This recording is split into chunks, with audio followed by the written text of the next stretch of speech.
Hey YouTubers, welcome back to another episode here on ESGNet of MLB 13 Road to the Show with Theo Bonds. This is episode 79, yes, episode 79. And as you see here, we are looking at the postseason brackets. And there you see St. Louis have to play whoever wins out of the wild card series. Now remember, two teams get to play in the wild card series, but only one gets to move on to the next round, and it's a one-game playoff, so you got to put everything on the line if you want to continue your October baseball. But there you see Milwaukee and San Diego fighting for that last spot there to play against St. Louis. And then up on the American League, you got Texas and Toronto playing to see who they're going to face against the New York Yankees there. And of course, Detroit meeting LA, and then in National League, Washington versus Arizona. Now, this is just a quick video, just talking about reminiscing about the season, an amazing season that I can honestly say that I really was not thinking that this season was going to happen, especially him being in his rookie year, being in the majors. Of course, this is the second season, but this is his rookie year. Technically, he only joined the team for about the last 2 weeks of the season. But there you see here, we'll look at the standings here, and we'll get into the numbers here in just a bit for Theo. But there you see 97 and 65 for the season. And there you see the Brewers, five games behind us, clinching the wild card spot there. And of course, we clinched the National League Central. And there you see the National League East, Nationals doing very well. Now, hence, remember, they don't have Strasburg, so they're doing something there amazing. They got a 10-game lead over the Mets there, so they clinched the East. And then you see the Braves coming in third there. And then we got West, to the National League West. You see Diamondbacks, and of course Padres, like I mentioned, have the other wild card spot. And the Diamondbacks are red hot right now. They're on a 3-game winning streak, and out of the last 10 games, they're 7-3. So they're a hot baseball team. I really hate for us to go against those guys. And then, of course, there you see the wild card standings for the year so far. So it's been a up and down season for Theo and whatnot. And of course, we'll get into those numbers now, but we'll move on here.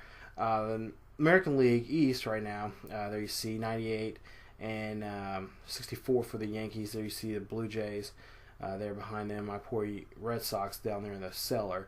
But the American League Central, the Tigers, 97 and 65, and had a 15-game lead over the Royals, Twins, Indians, and White Sox round out the bottom of the barrel there. And then, of course, the American League East, red hot Angels, 98 and 64. 9 games ahead of the Rangers. Then you see 18 for the Mariners, and then Athletics, and of course the Houston Astros, who are getting used to being in American League Baseball, especially out there in the American League West, with a 60 and a 102 record. So not a good year for them. And of course, you see American League wild card. Rangers and Blue Jays grab it. Rays and Royals, just down the stretch, they just couldn't pull it out. There you see the Rays have a 7-game winning streak, but just not enough. They were 9-1 out of their last 10 games there. So, the last month is always important. Those are the games you got to really focus on. But there you see a 366 average for Bonds, and then you guys can go ahead and just pause the video and check out what your other favorite players or whatever did for the season. Then you see 209 hits for Theo Bonds. Like I said, Theo's had a really great year. And the numbers will, you guys have seen the videos and all the episodes and whatnot. You've seen the 2 full-length episodes that are on my other channel, ESG, or on Icon on 2. Theo's had a great year. There you see the home run season record, beating his own cousin's record by 1 home run. 74 home runs for the season. You see Ryan Braun in the dust with 39. And there you see some of the others. Joey Votto, 27 home runs. Buster Posey 24. And you see 144 RBIs. I believe in second place overall in Major League Baseball. I think I believe in the American League. I think it was it might have been Curtis Granderson who had the most over there. But there you see the runs, 125 runs. He's produced this year. What a great year for him. Like I said, I was never expecting him to be. I never expected to get 74 home runs in his first year, his rookie year. I'm playing on the level right below veteran, where the highest ranking is. So I mean, and I'm quite honestly, it's been a while since I've even played Road to the Show. I know I played it in 2011, but that was 2 games ago, and then I didn't play it last year because I didn't get in last year's game 12. But I am going to get this year's game, and I will be working on. We'll work on a Theo Bonds, another Theo Bonds character, but also I'm going to work on another character that I'm not going to mention yet until the game comes out. But I believe this one will be a pitcher. But I'll get into more of that in another video, another day. But there you see the numbers right there, you guys. You guys can pause the video and check them out, see who did what in both leagues. But yeah, it's just a much of a wrap up video, just talking about the season that he had, being the single home run king. The records that pretty much I don't think, quite honestly, I don't think a rookie's ever done this.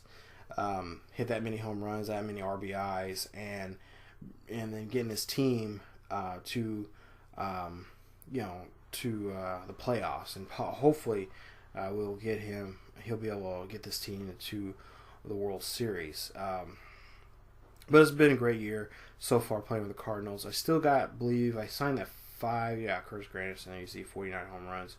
But going back to what I was going to say is I know he's on a 5-year contract and he has 4 more years. And I did that on purpose because I really want to see what I can do with this team, especially with him on this one team for that amount of time, because then I'll be eligible for free agency, and then I can go look around. If I do that, which I really do want to keep this series going, even when we get to MLB 14.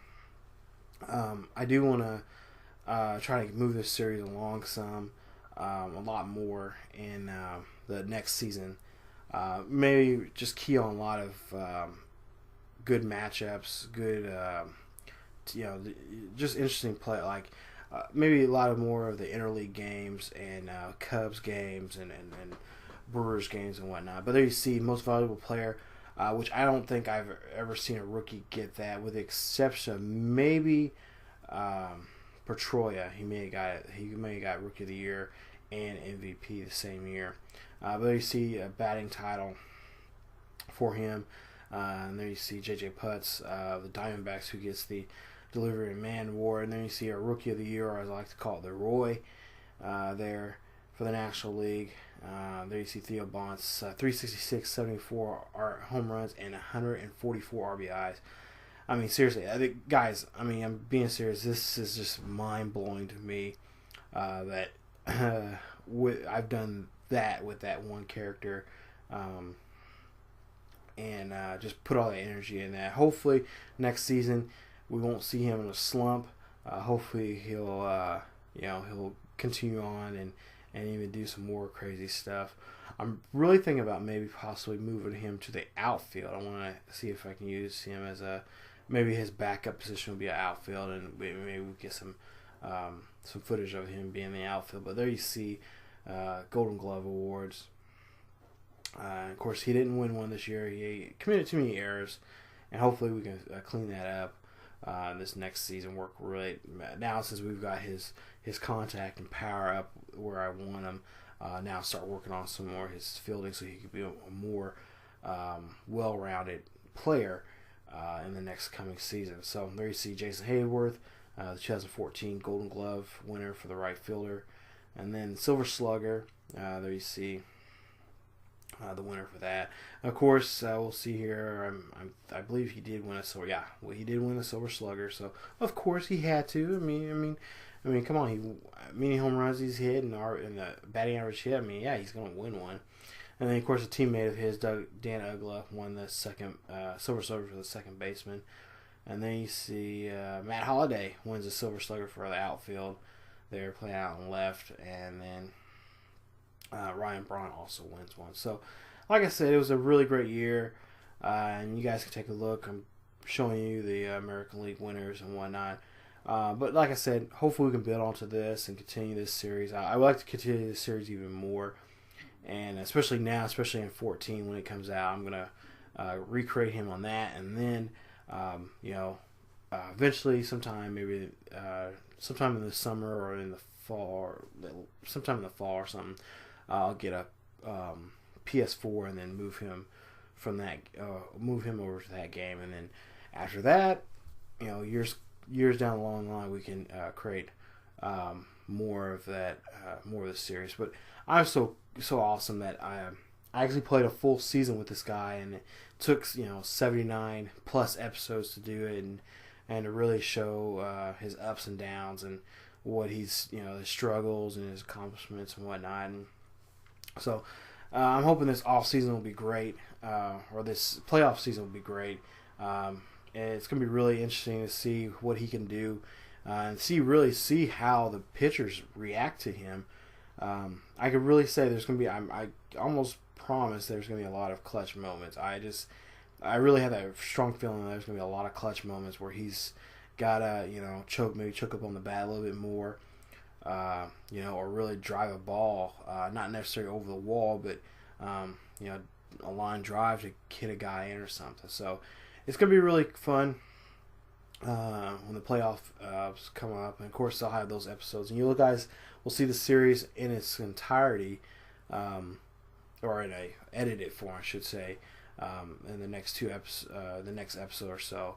The first round, of course, will be the American League or the National League Division Series, and then, of course, if we get done with that, we'll move on to the NLCS, and we'll see who we play against them. And if we beat that, of course, then we got the World Series. So there you see.